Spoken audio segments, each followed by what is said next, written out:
dikit, semangat dikit.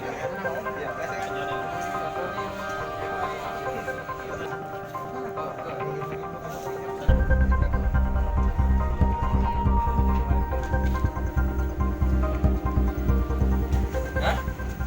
Limo? Limo? Nah, pernah dibuang? Hah? Kau jual ini Rebo? Sama siapa?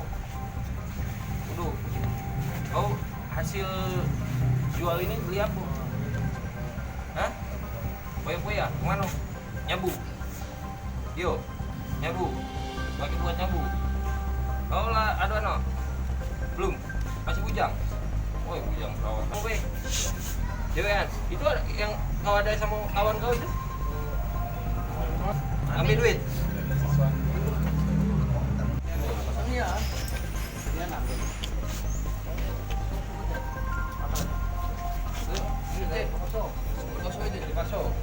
Hidup kita ngembe motor.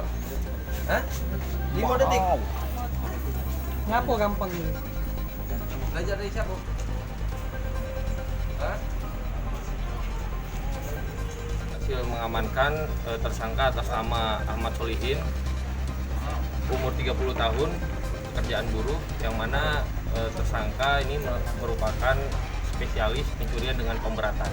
Dan ketika kita menerima laporan polisi terkait dengan adanya tindakan pencurian dengan pemberatan di salah satu rumah, kemudian kita lakukan penyelidikan ya terhadap tersangka, dan ketika kita menemukan keberadaan tersangka baru kita melakukan penangkapan, dan setelah kita melakukan penangkapan kita kembangkan, ternyata tersangka sudah melakukan di beberapa lokasi ya. Tersangka merupakan residivis yang sudah 5 kali keluar masuk penjara, dan di kita sendiri ada 3 SP ya, salah satunya merupakan curanmor ya, curian dengan kendaraan bermotor.